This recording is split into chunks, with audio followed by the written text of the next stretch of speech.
Russia, Ukraine. Nearly 2 million casualties, yet the front lines remain almost unchanged. What logic is this war actually operating under? According to the latest research published in Washington, the total number of Russian and Ukrainian soldiers killed, wounded, or missing after nearly 4 years of conflict is approaching 2 million. A figure that draws attention not only because of its sheer scale, but because it emerges in a context where the war continues, while visible changes on the battlefield remain remarkably slow. Based on published estimates, around 1.2 million Russian soldiers and nearly 600,000 Ukrainian soldiers have become casualties, including those killed, wounded, or missing, bringing the combined total to approximately 1.8 million. At the same time, the study itself emphasizes that these are estimates rather than definitive official figures. Russia is widely believed to underreport its losses, while Ukraine does not release detailed casualty numbers, meaning these data should be understood as a relative picture, one that reflects broader trends rather than precise accounting. What draws particular attention is not only the scale of the losses, but the stark contrast between the human cost and the results achieved on the battlefield.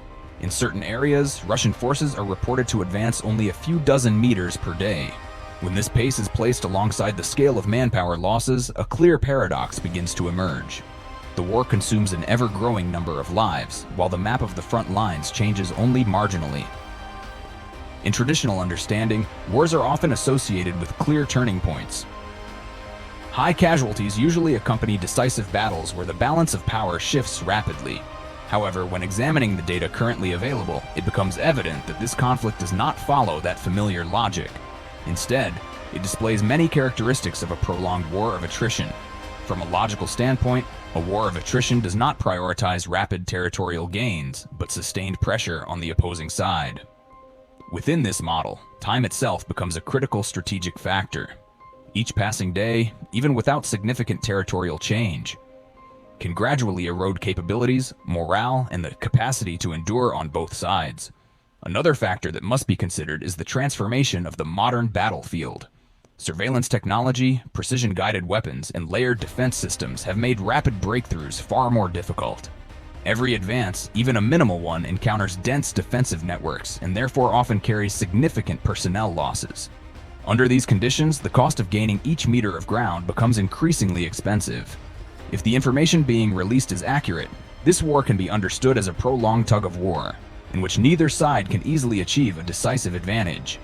This does not necessarily reflect a lack of capability or will on either side, but rather the nature of modern warfare itself, where technology and defense systems limit the possibility of swift turning points. One direct consequence of this type of conflict is the accumulation of casualties over time. Without battles that decisively end the fighting, human losses do not explode in a single moment, but steadily increase month after month, year after year. Over time, this gradual accumulation produces staggering totals, even if no single phase delivers an immediate shock. Viewed through this lens, nearly 2 million casualties do not merely illustrate the brutality of the conflict. They reveal how modern war steadily erodes human resources. This is not rapid destruction, but a prolonged process of attrition in which the human cost continues to rise while tangible results on the ground remain difficult to perceive. It is also important to note that within the limits of available data, casualty figures alone do not determine who is winning or losing. High losses do not automatically equate to failure, just as lower losses do not guarantee success. Interpreting these numbers requires placing them within a broader strategic context, one defined by time horizons, objectives, and constraints that external observers can only partially access. For this reason, focusing solely on total casualty figures without examining how the war is being conducted can lead to oversimplified conclusions. Large numbers are striking, but they do not fully explain why front lines move so slowly, why the conflict drags on, or why the human cost continues to escalate. When these data points are viewed together, a different logic becomes visible. This is the logic of prolonged attrition, in which each side seeks to outlast the other, rather than secure a rapid victory. Within this framework, massive casualties are not anomalies, but an almost unavoidable outcome. And this logic raises a broader question. If war increasingly operates as a long-term process of attrition, with rising human costs and diminishing decisive outcomes, Does the way we understand, evaluate, and interpret war need to change? If nearly 2 million casualties are the price of front lines that barely move, then the issue is not only how war is being fought, but how war itself is being understood. In the past, wars were remembered through the names of battles. Who won? Who lost? Which moment changed everything? Each name carried a specific time, place, and story. Even in their brutality, wars were recalled through relatively clear historical markers. Today, what lingers in public memory are numbers. 100,000, 1 million, 2 million. Numbers appear in headlines, flash across screens, and are quickly replaced by new figures. The audience remembers the number, but rarely where it came from, how long it took to accumulate, or which phases of the conflict it represents. You may know there are nearly 2 million casualties, but do you truly visualize how that number was produced? In today's news cycle, this is hardly unusual. Most people have only seconds to glance at a headline or a brief moment to absorb a short analysis.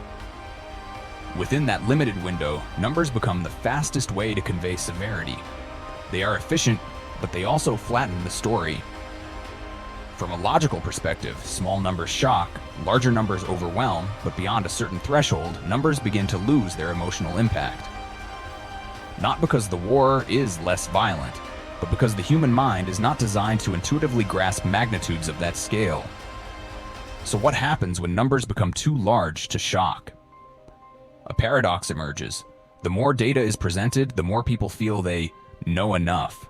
Yet actual understanding may become shallower. Numbers answer the question of how many, while leaving unanswered the deeper questions of why, how, and what the long-term consequences may be. Consider the position of the daily news consumer. You open your phone, scroll past a short update, see another casualty figure, nod, exhale, and move on.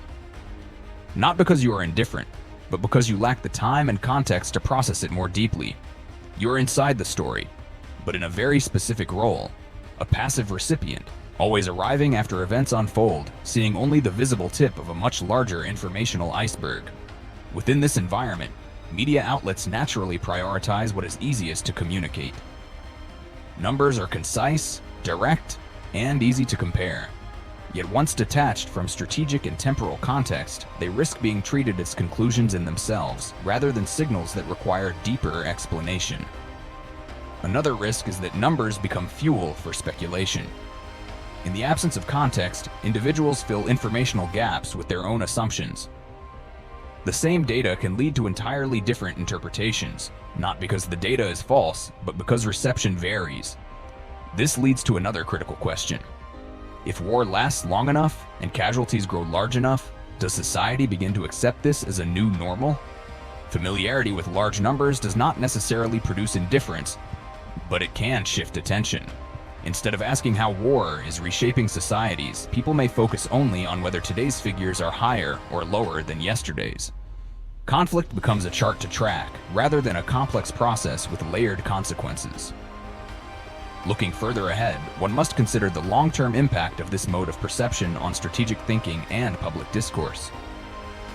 When war is told primarily through numbers, less quantifiable elements, prolonged exhaustion, social transformation, or the limits of collective endurance risk being pushed aside. At that point, the question is no longer simply who lost how many people, but whether we still truly understand what war is. Within the limits of publicly available information, no definitive conclusions can be drawn. But raising these questions allows numbers to return to their proper role, not as endpoints of understanding, but as starting points for deeper reflection. Because in the end, what matters is not only how many lives war has taken, but how those numbers are quietly reshaping the way we view the world, conflict, and the limits of human power. We will continue to analyze other facets of this picture in upcoming briefings. See you next time.